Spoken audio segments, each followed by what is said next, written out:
Sebentar lagi kita akan kedatangan tamu. Tamu kita bukan Jokowi, bukan Prabowo, bukan Erdogan, tapi tamu kita bulan suci Ramadan. Tanggal berapa orang puasa? Tanggal berapa? Tanggal berapa?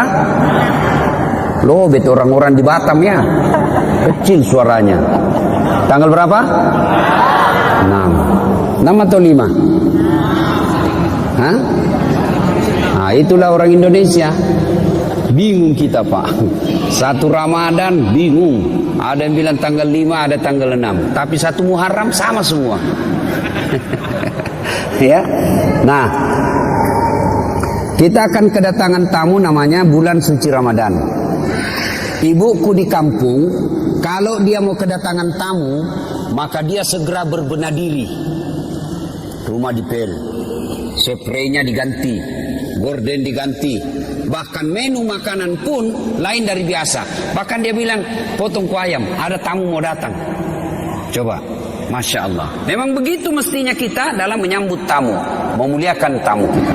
Nah, insya Allah dalam hitungan beberapa hari lagi kita akan kedatangan tamu, yaitu bulan suci Ramadan. Bulan suci Ramadan ini banyak sekali namanya. 1. Bulan puasa. 2. Bulan penuh ampunan. 3. Bulan penuh rahmat. 4. Bulan dilipat gandakan segala kebaikan. 5. Bulan ada di dalamnya bulan yang lebih mulia, satu malam lebih mulia daripada 1000 bulan. Banyak macam, subhanallah, banyak sekali nama-nama bulan suci Ramadan ini. Nah, untuk menyambut bulan suci Ramadan ini, apa yang mesti kita lakukan dan apa yang kita lakukan di bulan suci Ramadan? Apa yang perlu kita lakukan, persiapkan? Zaman saya dulu masih sekolah, itu kalau di Makassar kalau mau bulan Ramadan ada yang disebut minggu terakhir. Minggu terakhir itu dia senang-senang. Dia pergi ke pantai, tenggelam, terakhir betul. Ya, ada yang ngambil band, ya, elektron, nyanyi-nyanyi, bakar jagung, macam-macam. Tapi alhamdulillah lambat laun mulai hilang itu. Maka anak-anak milenial sekarang dia gantilah dengan istilah tarhib Ramadan, menyambut bulan suci Ramadan. Cuma saya kalau ceramah ini terganggu konsentrasiku kalau banyak anak-anak lari-lari. Itu dulu lari-lari sana. Itu bedanya orang Kristen. Itu orang Nasrani kalau dibawa anaknya ke gereja, dikasih duduk itu di sampingnya. Nah, duduk kau nak dengar itu pastor pendeta ceramah khotbah. Kalau kita, duduk. Ada bilang mamanya, pi aku main nak. Pergi gila main itu anaknya. Dan begitu ditanya siapa anak itu, tidak ada yang mengakui, malu diakui anaknya. Ya, ya Bapak, saudara-saudara sekalian. Apa yang perlu kita lakukan menyambut bulan suci Ramadan ini? Yang pertama, kita harus mempersiapkan diri secara fisik. Kenapa?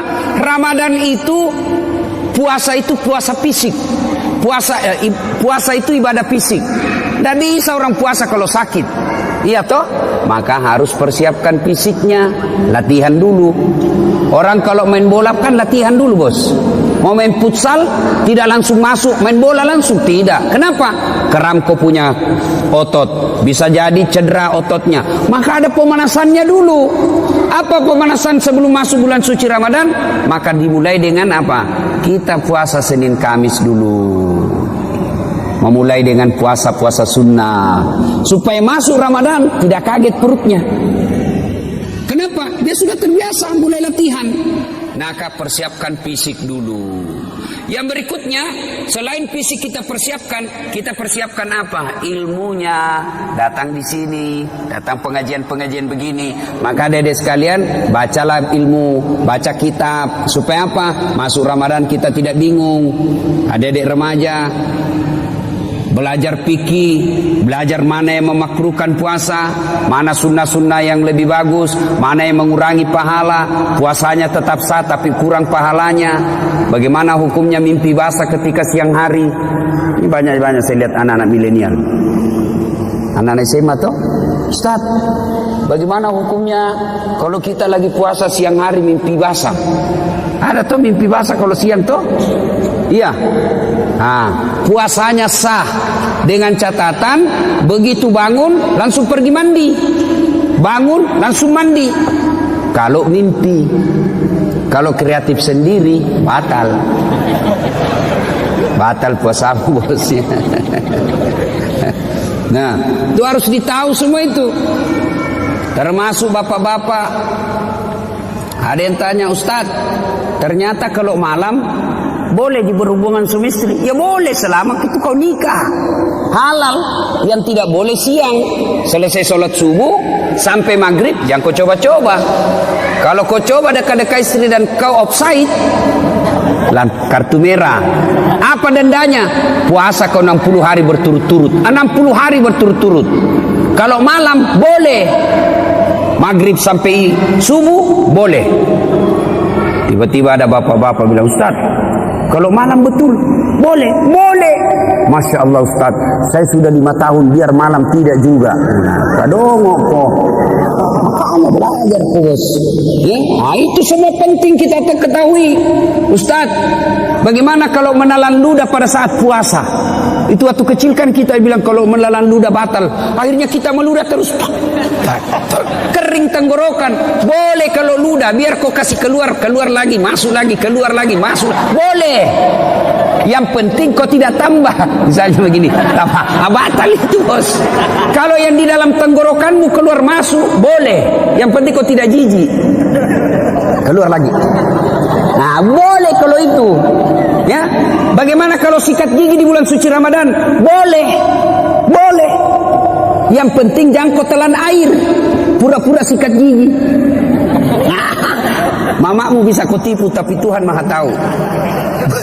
Dia kalau Ramadan dia kumur-kumur, 3 kali masuk, 1 yang keluar. Berarti dia korupsi 2 ini. Itu harus tahu ilmunya, semua harus kita tahu. Bapak-bapak, ini ibu-ibu yang pengantin baru, harus tahu ilmunya, mandi junub. Ada bilang, Ustaz, katanya kalau Ramadan mandi junub, begitu selesai harus mandi junub. Begitu selesai hubungan suami istri mandi junub. Tidak. Tidak harus ketika selesai. Nanti mau sholat subuh baru mandi junub. Bukan puasa yang mewajibkan kita mandi junub, tapi sholat subuh yang mewajibkan bapak mandi junub. Ada orang dia bilang begitu selesai mandi, sebelah capekku itu bos. Pengantin baru sudah buka begitu mandi kok masih baik itu kalau jam 8 pulang tarawih begitu lagi mandi kok lagi 2 kali mau mandi, sekalinya mau tidur jam 11 begitu mandi lagi, bangun jam 2 begitu mandi lagi, sekalinya mau makan sahur begitu mandi lagi, 5 kali mandi satu malam, mesek kok bos. Jadi kapan mandinya? Episode terakhir. Ada juga kalau misalnya cuma ya kok ketawa anak muda, ini urusan orang tua. Nah, ada juga yang misalnya malam, misalnya jam 11 mau tidur, ya, kapan mandinya? Apakah sebelum makan sahur? Jadi kalau bapak makan sahurnya jam 2, apakah mandinya sebelum jam 2? Tidak. Bukan makan sahur yang mewajibkan bapak mandi junub. Tapi kapan? Sebelum sholat subuh. Jadi saya ulangi, sholat subuh yang mewajibkan ibu bapak wajib mandi junub. Bukan karena puasa. Itu harus ditahu semua. Maka sebelum masuk puasa, belajar. Belajar. Ya. Nah, persiapan secara fisik, kemudian persiapan ilmu, mendatangi majelis-majelis, mendatangi kajian-kajian. Tidak ada kajian, maka silakan googling, cari kok di YouTube, ceramah-ceramah, cari kalau ada perbedaan pendapat, bandingkan lagi. Menurut Ustaz Abdul Somad ini, menurut Adi Hidayat ini, menurut Khalid Basalama begini. Sudah itu, yang penting kau ikhtiar, sudah berusaha mencari ilmu, kau ragu, ikhtiar, salatlah. minta petunjuk dan hidayah dari Allah. Sudah itu hakul yakin, jangan lagi ragu. Ini sekarang kan sudah banyak ustadz-ustadz kondang kok. Iya toh? Nah, cuma jamaah sekarang bukannya mengamalkan ceramahnya Pak Ustadz, dia jadi yuri. Dia menjadi tim penilai. Wah, kalau ini ceramah bagus, kalau ini bikin ngantuk, kalau ini jelek, kalau ini. Memangnya kau menjadi festival penceramah? Amalkan ilmunya orang, bukan membanding-bandingkan. Ya. Nah, sebelum masuk Ramadan. Berikutnya lagi, sebelum masuk Ramadan, apa yang perlu kita lakukan? Cari musuhmu. Cari bombe. Apa sih? Yang kau tidak bertutur sapa, musuh gara-gara pilpres. Satu dukung Jokowi, satu dukung Prabowo, bertengkar di grup. Akhirnya ketemu ndak baku sapa. Assalamualaikum, dia tahu kalau saya tunda dulu salamku deh, karena nanti saya baku hadapan, nanti selesai baru assalamualaikum. Padahal duduk samping. Selama masih musuhan, minta maaf. Kalau bapak masih musuhan masuk Ramadan, sah puasanya, tapi sayang amal-amal Ramadannya tidak dicatat. Nanti dicatat di buku amalnya setelah dia baikan sama musuhnya, termasuk yang suami istri. Itu di Sulawesi ada orang bertengkar sama istrinya gara-gara beda capres. Ya, Bu, bapak-bapak yang pernah sakiti istri minta maaf. Minta maaf sebelum masuk Ramadan. Bagaimana cara minta maafnya? Jabat tangannya, senyum, pandang matanya. Jangan jabat tangan. Senyum kok bos. Ada orang jabat tangan menakutkan matanya. Oh ya, kok tidak ikhlas itu, senyum. Sudah itu apa? Salawat kepada Nabi. Allahumma shalli ala sayyidina Muhammad wa ala sayyidina Muhammad. Berikutnya sebut judulnya dosa. Bu, maafkan saya bu. Kata istrinya, kenapa Pak? Apa judulnya? Nggak enak saya ngomong sama kau ibu. Sebut, kata Ustaz Dasar harus sebut. Nggak enak. Betul kau nggak apa-apa? Nggak apa-apa Pak. Apa? Mohon maaf ibu, saya pernah selingkuh. Dia bilang istrinya, nggak apa-apa bang, saya maafkan. Memang begitulah makhluk biasa, namanya manusia. Kadang-kala kita hilap. Saya maafkan bang, karena 2 bulan yang lalu saya juga selingkuh. Ya. Nah, selain itu Bapak Ibu sekalian, maka selain ya, pertama persiapkan ilmu, persiapkan fisik, bersilaturahim. Itu yang kita lakukan. Nah, masuk Ramadan, maka yang harus banyak kita lakukan, pertama, banyak-banyaklah berdoa. Doa kadang-kala tidak diijabah gara-gara apa? Kita tidak tahu etika dan tata cara dalam berdoa. Kita harus tahu apa penyebabnya doa cepat diijabah. Saya ingin menceritakan sebuah kisah yang pernah dituturkan oleh Rasulullah Muhammad SAW. Abdullah bin Umar berkisah. Abdullah bin Umar ini anaknya Umar bin Khattab. Dia bercerita, Abdullah bin Umar, suatu kali kami mendengar Rasulullah SAW berkisah bahwa ada 3 orang pemuda melakukan musafir, perjalanan jauh.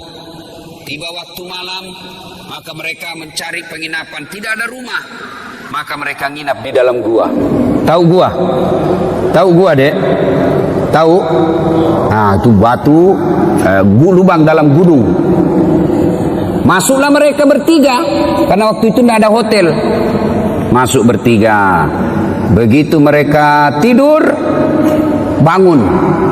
Saat bangun, didapatinya pintu gua sudah tertutup oleh batu. Jadi anggaplah ini, ya anggap. Ini mulut gua tertutup batu. Mereka bangun, Masya Allah. Inna lillahi wa inna ilaihi rajiun. Tertutup pintu. Dia dorong, tidak bisa terbuka. Dorong lagi, tidak bisa terbuka. Akhirnya satu di antara mereka berkata, ayo kita minta pertolongan Allah. Bagaimana caranya? Mari kita berdoa. Majulah orang pertama berdoa. Ya Allah, saya pernah mengurusi ibu saya. Saya bekerja di pasar. Setiap hari Jika masuk waktu siang, waktu duhur, saya balik ke rumah saya dari pasar, jalan kaki berkilo-kilometer. Saya suapi ibu saya makan, saya tuntun ibu saya makan. Selesai saya beri makan, saya kasih pakaian yang rapi, lalu saya tuntun sholat duhur. Selesai semuanya, selesai makan, selesai sholat duhur, saya balik lagi ke pasar mengurus dagangan saya. Tiap hari aku lakukan itu, ya Allah. Ya Allah, sambil dia kenang kebaikannya ini, dia berdoa kepada Allah. Ya Allah, jika mengurus orang tua, melayani ibu saya adalah kebaikan di sisimu, dan engkau merasa pantas membalasnya, maka saya mohon kepadamu, ya Allah, kabulkan doaku, bukalah pintu gua ini. Tiba-tiba pintu gua bergerak, terbuka, belum, hanya geser sedikit, tapi belum bisa dilalui manusia. Selesai berdoa, dia tunjuk orang kedua. Mas bro, kau lagi berdoa. Maju orang kedua berdoa. Ya Allah, saya pernah mencintai seorang perempuan yang tak lain adalah sepupuku sendiri. Saya sangat menyayanginya. Aku ingin sekali bersamanya. Dan dua satu ketika datanglah perempuan ini meminta tolong kepadaku. Mas, tolonglah saya, pinjami duitmu, saya butuh sekali duit. Katanya ini anak muda, boleh saya pinjami kamu, tapi dengan catatan temani saya tidur satu malam. Bagaimana caranya? Aku bukan muhrim. Terserah. Mau kau saya bantu? Itu. Kalau kau tidak mau, tidak usah. Saya tidak pinjami kau.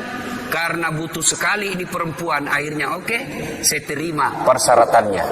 Maka ketemulah mereka di tempat yang mereka telah sepakati, pada jam yang mereka telah sepakati. Datanglah ini perempuan, mulai dengan berpakaian cantik sampai telanjang bulat. Telanjang bulat, bukan telanjang segitiga, telanjang bulat. Saya tidak tahu juga. Jangan kau tanya saya kenapa disebut telanjang bulat. Saya juga tidak tahu kenapa, karena memang sudah begitu sejak lahir. Ditanya saya, kenapa orang tidak bilang telanjang segitiga ya? Telanjang segi empat atau telanjang persegi empat, telanjang bulat. Tidak tahu kenapa. Jangan kau tanya saya tidak tahu jawabannya. Dia sudah telanjang bulat ini perempuan. Ini laki-laki sudah mau mendatanginya. Tiba-tiba laki-laki ini seolah-olah melihat rambu lalu lintas. Huruf P silang warna merah. Dilarang parkir. Oh, tidak jadi ini laki-laki. Astagfirullah. Dia tinggal, dia palingkan pandangan. Dia bilang, ini duit, ambil ini duit. Bagaimana? Tidak jadi. Terlanjur nih. Tidak jadi. Jadi, kau tidak usah utang, ambil saja ini duit. Saya bantu kau lillahi ta'ala. Kira-kira kalau kau bos, tak kalah nih deh. Masya Allah. Dia tinggalkan sambil mengenang kebaikannya itu. Lalu dia berdoa kepada Allah. Ya Allah, jika pada saat itu saya mampu mengendalikan diri, saya tidak berzina padahal dia sudah di depan mata saya. Saya tidak berzina karena saya takut kepadamu ya Allah. Jika itu adalah kebaikan di sisimu, saya mohon kepadamu ya Allah, kabulkan doaku, bukalah pintu ini. Akhirnya bergetar lagi tuh pintu goa, tapi belum bisa dilewati. Maju orang ketiga. Kau yang terakhir. Majulah orang ketiga. Ya Allah, saya pernah punya pegawai. Sebelum dia gajian dia pergi merantau. Maka aku simpanlah dia punya gaji bulanan. Gaji bulanan itu kemudian saya belikan seekor kambing perempuan, kambing betina hamil tidak ada suaminya. Kenapa ketawa? Namanya juga kambing. Wajar masa ada kambing akad nikah. Tapi sekarang banyak tuh cewek saingan sama kambing. Hamil tidak ada suaminya, deh beleng-beleng. Kambing lalu saya pelihara dengan baik, mulai dari 1 ekor beranak pinak menjadi puluhan ekor, kemudian menjadi ratusan ekor. Pada saat jumlahnya sudah ratusan ekor, datanglah pegawai saya ini menagih dan meminta gajinya. Mana gajiku? Lalu dia berkata, tuh gajimu, tuh ada di kambing, ada semua itu kambing di lapangan. Maksudnya apa? Itu gajimu itu hari yang duitmu saya belikan kambing lalu beranak pinak. Itu semua kambingmu itu. Benar, iya itu kambingmu semua ini. Iya, ambil semua. Dia ambil semua itu kambing, tidak tersisa satupun. Ini juga orang tidak tahu berterima kasih. Masa kau tidak simpan 1 ekor? Diambilnya semua. Ya Allah, jika memelihara amanah, jika memelihara amanah dan tanggung jawab adalah kebaikan di sisimu, dan itu patut mendapat balasan, maka balaslah kebaikanku ini dengan mengabulkan doaku. Ya Allah, bukalah pintu gua ini. Alhamdulillah, pintu gua bergeser. Alhamdulillah lagi, mereka sudah bisa keluar. Nah, ini hadisnya Imam Bukhari pada nomor hadis kalau saya tidak salah 119. Dikisahkan ini. Nah, dari kisah ini apa pelajaran yang bisa kita ambil? Apa pelajaran yang bisa kita petik dari kisah ini? Pertama, ternyata tidak ada manusia yang tidak ada masalahnya. Adik-adik, ada enggak di sini yang tidak ada masalahnya? Ada? Jatuh cinta, apa masalahmu? Dia suka enggak saya? Nah, sudah disuka, selesai masalahmu? Belum. Lamar, dia terima enggak saya? Sudah dilamar, selesai masalah? Tidak, masalah baru. Apa? Uang panai. Orang Bugis uang panai, cocok enggak? Oke, diterima uang panai, masalah selesai itu, menikah. Sudah menikah, selesai masalah? Tidak. Apalagi mau punya rumah. Sudah punya rumah, selesai masalah? Tidak. Mau punya anak. Sudah punya anak, selesai masalahnya? Tidak. Langsung tua dilihat istrinya, jelek lagi dilihat istrinya, mau lagi kawin lagi. Coba, orang tidak ada masalah, semua ada masalah. Bahkan ini saya lihat semua ini muka-muka penuh masalah ini semua ini. Yang paling banyak masalahnya sekarang itu caleg yang tidak terpilih dan banyak utang balihonya. Itu paling banyak masalahnya itu. Ayo, tidak ada orang tidak ada masalahnya. Semua punya masalah. Belajar dari kisah tadi. Jangankan kita yang tinggal di kota Batam, ini saja manusia dalam gua ada masalahnya, apalagi kita. Jangankan kita yang banyak dosa dan kesalahan, yang hampir tiap hari punya dosa, hampir tiap hari punya maksiat. Nabi dan Rasul tidak ada dosanya itu Nabi Muhammad. Apa tidak punya masalah? Penuh dengan masalah hidup beliau. Rentetan masalah dan masalah. Masih 6 bulan sudah lahir, belum lahir sudah meninggal wafatnya. Wafat bapaknya baru 3 hari diambil ibu susunya Halimatus Sa'diyah. 4 tahun bersama ibu susu kembali ke ibunya. Baru 2 tahun bersama ibunya meninggal pula ibunya ketika usia 6 tahun. Diambil oleh kakeknya. Baru 2 tahun bersama kakeknya meninggal pula kakeknya. Diambil oleh pamannya. Usia 12 tahun mereka Rasulullah sudah mulai berperang. Ikut perang, bukan perang agama tapi perang kelompok. Usia 16 tahun mulai berdagang bersama paman beliau. Jalan kaki naik unta ke Syam. Penuh dengan masalah. Di Mekah diusir dari kampungnya. Siapa yang mengusirnya Nabi? Bukan orang lain. Siapa yang mengusirnya? Pamannya sendiri.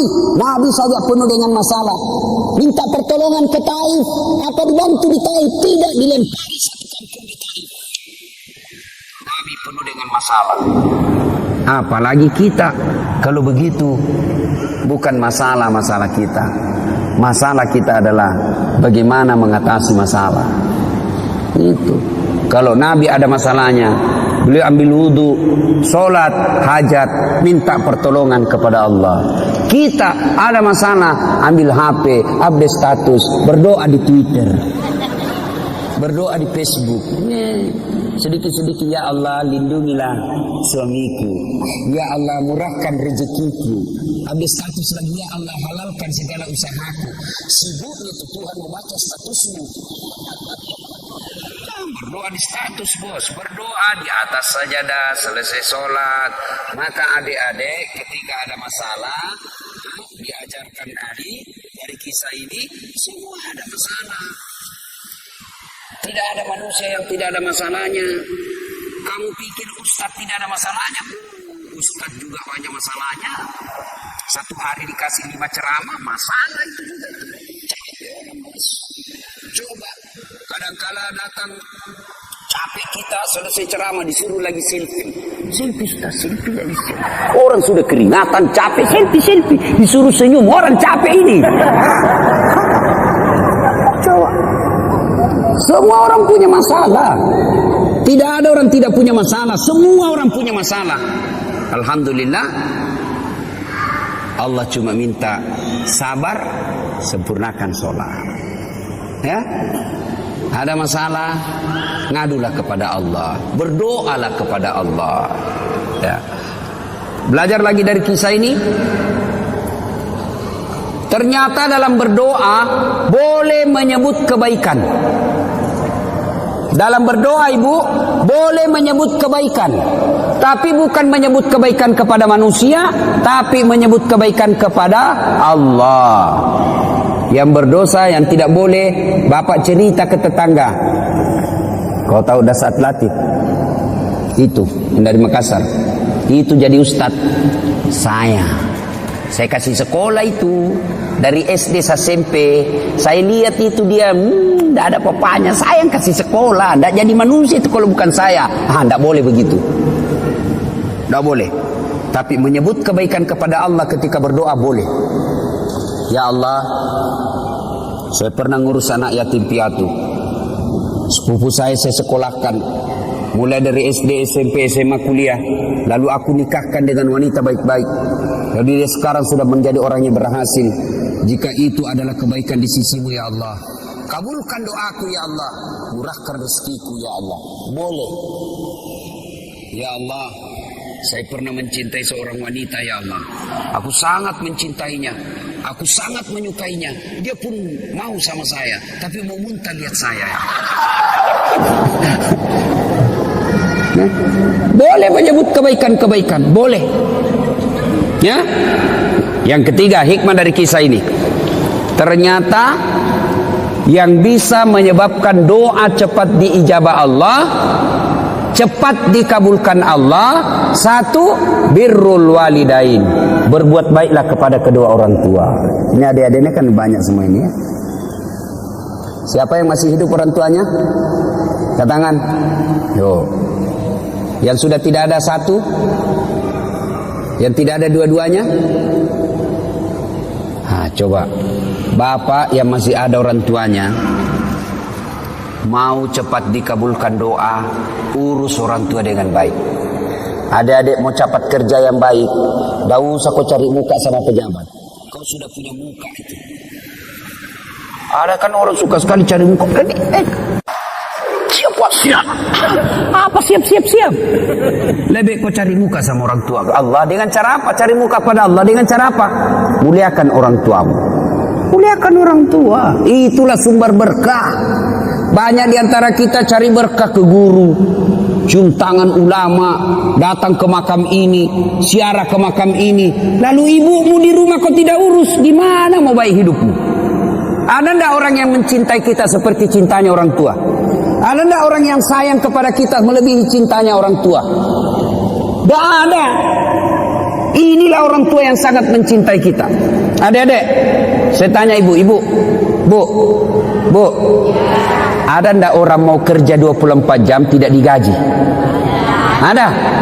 Ada. Siapa? Ibumu. Itulah orang tua, kerja 24 jam ngurus kita, tidak pernah minta digaji, malah dia yang kasih kita duit. Itulah orang tua. Kalau ada anak-anak kurang ajar, sekali-kali kau lihat itu ibu hamil. Lihat itu ibu hamil, menderita itu ibu hamil, kasihan. Jalannya aja itu.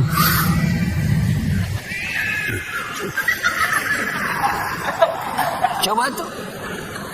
Apalagi kalau dia sudah 7 bulan. Kakinya ada di sini. Naik lagi di sini. Mesut. Kasihannya itu ibu hamil. Dah. Apalagi kalau dia tidur. Coba lihat ibu hamil kalau tidur. Tidak ada enaknya. Satu aja kasihan gayanya itu, gaya pasrah.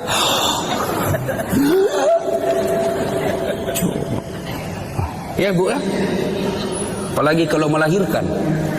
Ibu pernah bayangkan, masih ingat waktu melahirkan Bu? Masih? Ada ibu-ibu melahirkan senyum. Mentang-mentang dia artis, keluar kok nak. Wah, tidak.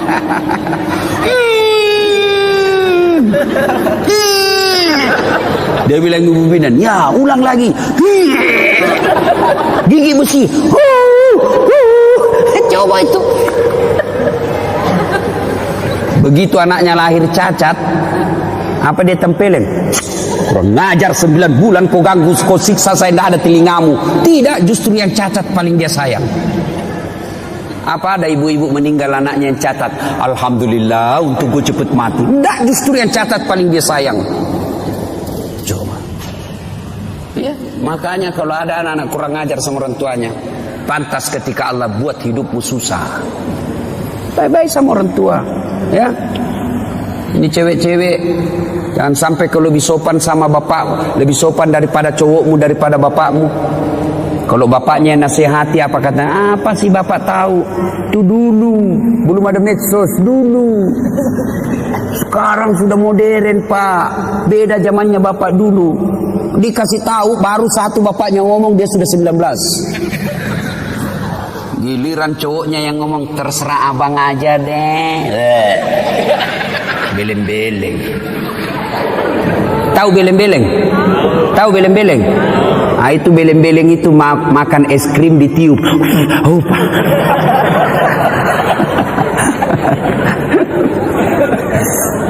ya, berbuat baiklah sama orang tua.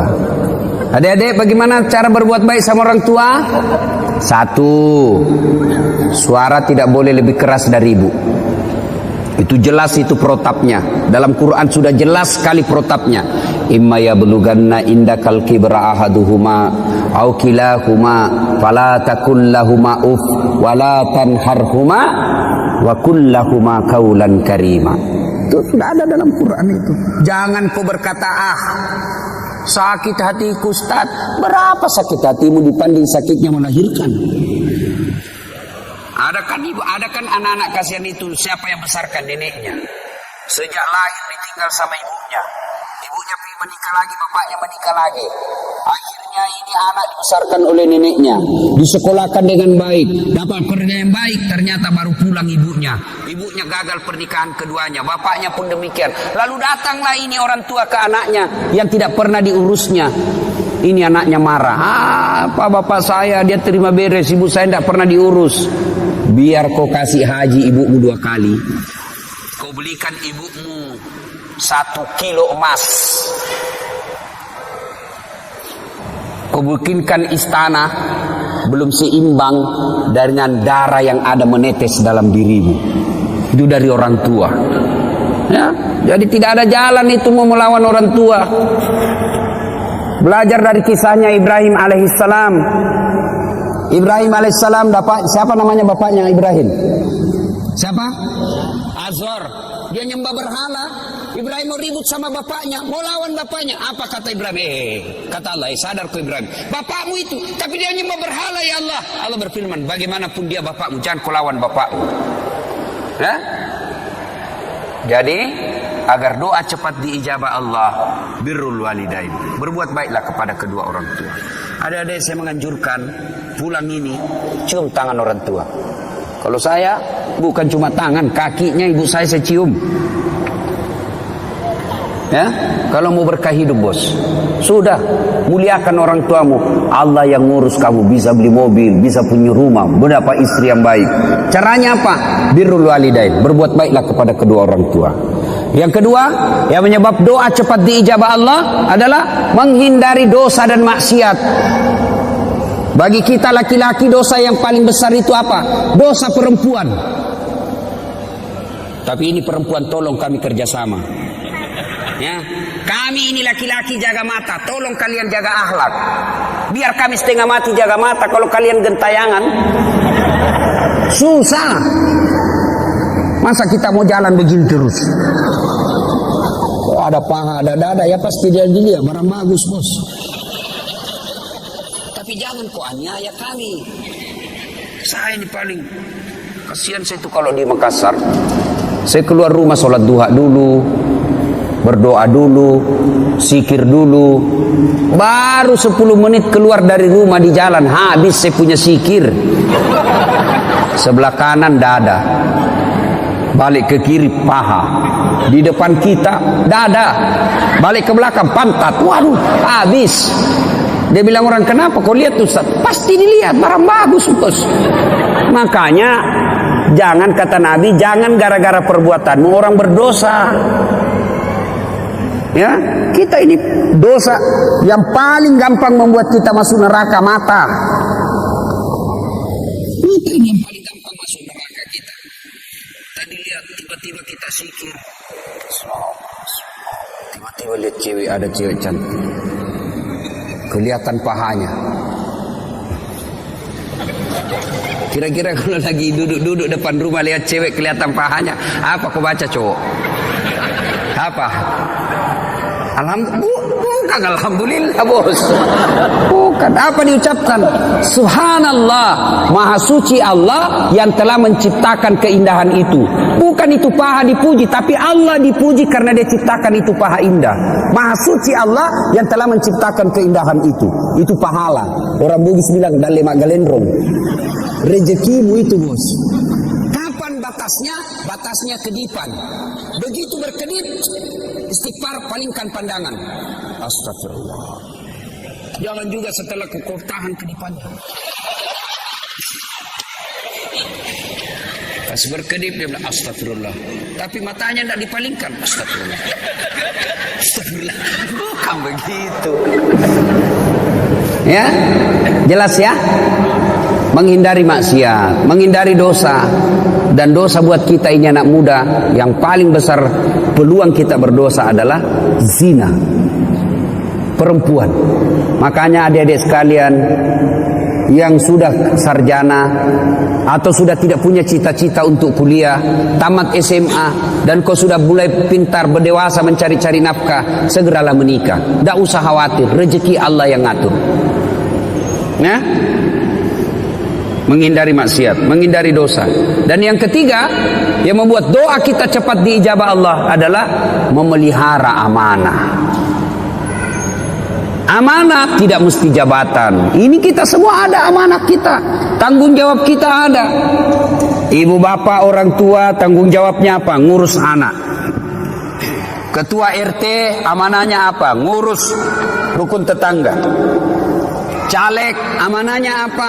Suara rakyat. Itu semua amanah. Orang yang memelihara amanah maka akan mengabulkan, akan menyebabkan cepat doanya dikabulkan Allah. Saya bukan caleg Ustaz, anggota DPR bukan, ketua RT bukan, ketua organisasi bukan. Apa amanah yang Allah berikan kepada kita? Amanah yang Allah berikan kepada kita adalah anggota tubuh. Ini semua nanti akan ditanya. Mata kita akan ditanya, tangan kita akan ditanya, kaki kita akan ditanya. Dalam Al-Quran kan Allah jelaskan, Bismillahirrahmanirrahim, Al-yawma nahtimu ala afwahihim wa tukallimuna aydihim wa tashhadu arjuluhum bima kanu yaksibun. Tangan kita akan bicara, mulut kita akan bicara, kulit kita akan bicara atas segala nikmat. Nikmat itu amanah yang Allah berikan kepada kita. Mata ini amanah yang Allah berikan, maka jangan dipergunakan kecuali yang bermanfaat. Cara membersihkan anggota tubuh dari dosa. Anggota tubuh ini dibersihkan dari dosa dan kesalahan. Bagaimana caranya? Salah satu caranya ketika wudu.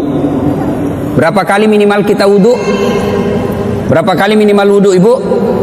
Berapa? Minimal 5 kali. Sholat 5 waktu. Maka Nabi mengajarkan setiap wudu kau doa. Mulai dibasuh tangan, jari-jari mulai. Itu sudah diajarkan doa. Ya Allah, ampuni dosa yang telah dilakukan tangan saya. Tangan kanan jari-jarinya masuk, jari-jari kiri masuk. Yang panjang kukunya hati-hati, bisa masuk setan di situ. Sambil berdoa, ya Allah, ampuni dosa yang telah dilakukan tangan saya. Apa dosa tangan? Orang Makassar bilang kopbi. Apa kopbi? Colek. Teman SMA dicolek. Coleknya dengan nafsu. Bisa itu dibedakan bos, colek teman dengan colek syahwat. Kalau colek teman sedikit saja dia. Kalau colek nafsu Pak 5 jari. Nah, itu colek nafsu itu. Itu ada yang berdosa begitu, maka kita minta, ya Allah, ampuni dosa yang telah dilakukan oleh tangan saya. Lalu dibasuh lagi mulut, kita berdoa lagi, ya Allah, ampuni dosa yang telah dilakukan mulut saya. Disunnahkan masukkan jari-jari, syukur-syukur kalau bisa sikat gigi. Ya Allah, ampuni dosa yang telah dilakukan mulut saya. Apa dosanya mulut? Gosip. Nah ini aslinya ini perempuan.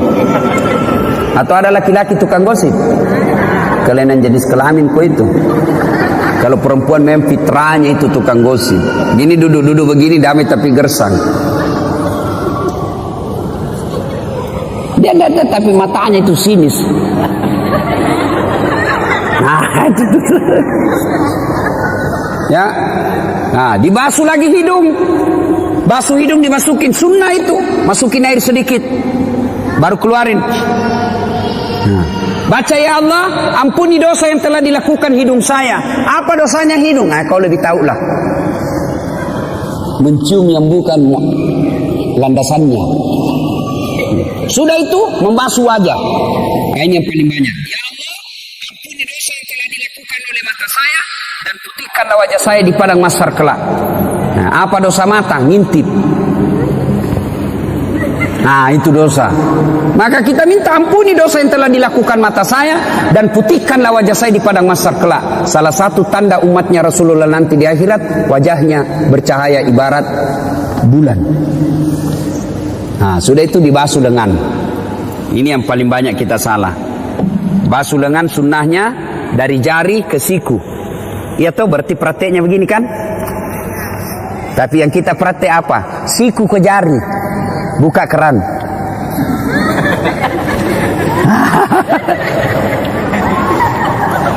Salahkah? Tidak salah, tapi tidak sunnah. Sambil terima telepon malah itu ini. Beleng-beleng. Ya. Ya. Nah, pada saat itu kita berdoa lagi, ya Allah, ampunilah dosa yang telah dilakukan oleh tangan saya dan berikanlah kitab kebaikan saya nanti di akhirat menerima tangan kanan. Itu kata Nabi, siapa orang yang diberikan kitab kebaikannya, ijazahnya, laporannya dengan tangan kanan atau dari depan, maka dia masuk surga. Sebaliknya, apabila diberikan kitabnya dari tangan kiri atau dari belakang, maka dia masuk neraka. Maka kita berdoa, ya Allah, berikan catatan kebaikanku nanti di akhirat menerima tangan kanan. Ya, sudah basuh itu. Berikutnya membasuh rambut. Ketika dibasuh rambut, disunnahkan lagi berdoa, ya Allah, ampunilah, ya Allah, haramkanlah diri saya disentuh api neraka. Dibasuh. Cuma biasa anak muda ini yang sisirnya sudah dikasih pamode apa?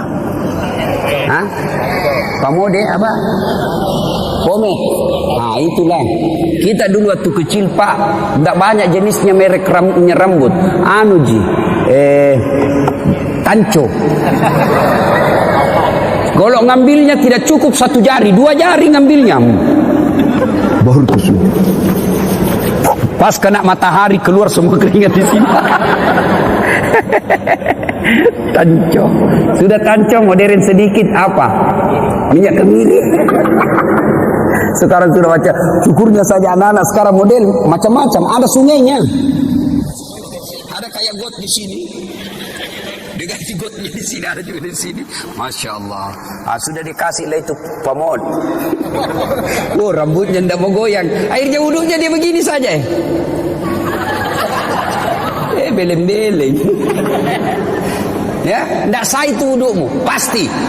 Karena dalam Quran membasuh sebagian rambut. Jadi kalau kau tidak basuh rambutmu tidak sah. Nah, ya Allah, haramkanlah diri saya disentuh api neraka. Sudah itu, basuh telinga, ampunilah dosa yang telah dilakukan telinga saya. Dan basuh kaki, ya Allah, ampuni dosa yang telah dilakukan kaki saya dan lekatkanlah kaki saya di jembatan Siratal Mustaqim nanti. 5 kali bos kita berdoa sehari semalam. 5 kali. Masa Allah tidak ampuni dosa? Cuma yang jadi masalah, kadangkala kita wudu buru-buru. Selesai. Bahkan sambil menyanyi. Yo ayo, ay. Ya? Nah, saudara-saudara sekalian, inilah 3 yang membuat doa kita cepat diijabah Allah. 1, birrul walidain. 2, Dua, hindari maksiat. Tiga, memelihara amanah. Kalau tiga hal ini dilakukan pada saat bulan suci Ramadan, maka banyak-banyaklah meminta kepada Allah. Dalam bulan suci Ramadan, Allah malu tidak mengabulkan doanya orang-orang yang berdoa. Maka manfaatkanlah bulan suci Ramadan, banyak-banyak berdoa. Saya sudah berdoa Ustaz, sudah saya lakukan itu yang tiga sunnah tadi ini. Kenapa doaku tidak dikabulkan Allah? Berarti apa yang kalian minta tidak baik buat kalian. Ya Allah, mudah-mudahan suamiku bisa beli mobil. Malah mobil terjual. Allah tahu ibu, kalau ada mobilnya suami dipakai selingkuh. Allah tahu. Ya Allah, mudah-mudahan saya bisa lulus universitas terkemuka sesuai cita-cita dan impianku. Tidak lulus, jangan sangka buruk, sangka baiklah. Berarti apa yang kalian itu minta tidak baik buat. Ya Allah, mudah-mudahan bapakku tulus nyalek, kok tidak lulus, tidak lolos. Berarti bukan itu yang terbaik. Dan Rasulullah Sallallahu Alaihi Wasallam pernah mengisahkan, di surga kelak ada orang masuk surga lalu diberi hadiah oleh Allah. Nih hadiahmu, ini banyak sekali hadiah. Lalu orang ini berkata, ya Allah, banyak begitu kau kasih saya, rasanya amal yang saya lakukan di dunia tidak sebanyak ini. Kenapa banyak begini? Ibaratnya amalnya cuma 5, Allah kasih 5.000. Lalu Allah menjawab, ketahuilah itulah doa-doamu yang tidak aku kabulkan ketika kau hidup di dunia, karena saya tahu kau tidak mampu memikul apa yang kau minta itu. Berarti tidak ada doa yang tidak diijabah. Yang ada adalah Allah menunda doanya selama doa itu kita lakukan dengan sebaik-baik. Ibu bapak saudara-saudara sekalian, inilah tausiah kita pada hari ini. Mudah-mudahan ada manfaat dan kebaikan di dalamnya. Selamat memasuki bulan suci Ramadan. Kita berdoa, lagi berapa hari? Kurang lebih 8 hari lagi. 8 hari belum tentu masih hidup bos, 8 hari. 8 hari itu masih bisa kita meninggal 3 kali. Maka salah satu doa yang diajarkan menjelang Ramadan, ya Allah, pertemukan aku bulan suci Ramadan, panjangkan umurku supaya saya bisa menikmati bulan suci Ramadan. Ibu bapak saudara-saudara sekalian, inilah tausiah kita, mudah-mudahan ada manfaat. Saya tidak tahu apa ada tanya jawab atau tidak. Tidak ada kan? Tidak ada ya. Mana panitia? Saya sih berharap ada pertanyaan bagus, tidak ada lebih bagus lagi. Capek saya ini. Asli ya. Mungkin pengaruh umur. Dulu saya pernah ceramah di Makassar 13 kali satu hari. Nah, sekarang mulai capek saya kalau terlalu banyak. Dan ternyata kualitas ceramah itu juga dipengaruhi oleh kualitas kelelahan kita. Kalau mulai lelah, otak pasti tidak bisa maksimal. Kalau ada mau bertanya silahkan. Ada sesi tanya jawab? Baik. Kalau dulu di Unhas Teknik ya. Ya saya sudah ingat. Bukan karena tadi itu bos matahari dari sana lebih terang, jadi silau. Nah, saya sudah ingat ya. Nah, ini teman saya yang termasuk cerdas, lebih cerdas dari saya. Cuma beruntung saya jadi ustaz. Ya, dulu waktu saya SD kecil pak, kecil memang kecil. Sampai sekarang masih kecil. Ya. Nah, amalan-amalan apa? Tentu amalan-amalan yang disunahkan Rasulullah itu yang dalil-dalilnya kuat adalah qiyamul lail. Apa itu? Salat malam. Ya, mau tahajud boleh, tarawih jangan sampai lepas itu tarawihnya.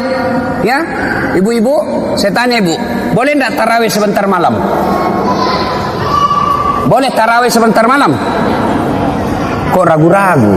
Adik-adik boleh tarawih sebentar malam? Tidak boleh bos. Maka yang boleh tarawih hanya di bulan Ramadan. Maka selama Ramadan jangan pernah lepas tarawihmu. Kenapa? Karena tarawih hanya sekali dalam setahun, bulan suci Ramadan. Ya. Cuma ada lagi anak-anak milenial, ada disebut tarling, tarawih keliling. Kelilingnya dia dapat, dia lupa tarawihnya. Ya, Jangan sampai begitu. Nggak usah lagi ada namanya apa tuh, sahur on the road. Apa sahur on the road? Siapa dari mana belajar itu? Itu nih artis kok pelajari. Dia itu artis bawa makanan, pencitraan. Sudahlah, jangan begitu.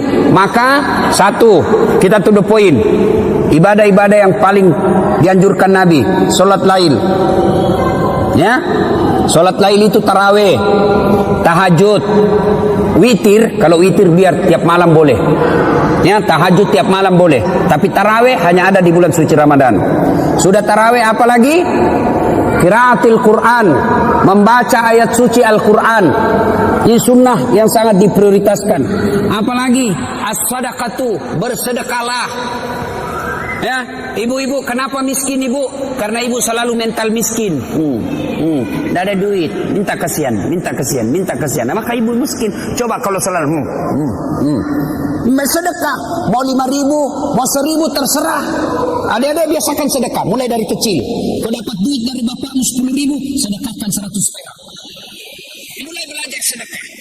Allah tidak lihat berapa jumlahnya, yang Allah lihat keupayamu untuk bersedekah. Ya, apalagi ibadah-ibadah yang disunnahkan, doa, banyak-banyak berdoa. Yang keenam, apalagi banyak-banyak bertobat. Taubat itu taubat bilisan. Astagfirullahaladzim. La ilaha illa anta subhanaka inni kuntu minadz dzalimin.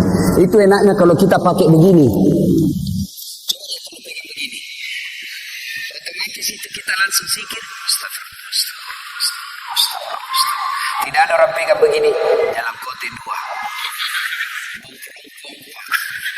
Dalam bulan satu bungkus. Ada itu ya. Nah, meskipun ada juga orang bilang bid'ah. Bid'ah ini tidak ada pada zaman Nabi. Bid'ah. Biar kau bilang bid'ah, yang penting saya lakukan. Kalau mau bilang bid'ah boleh, yang penting aku bilang sesat.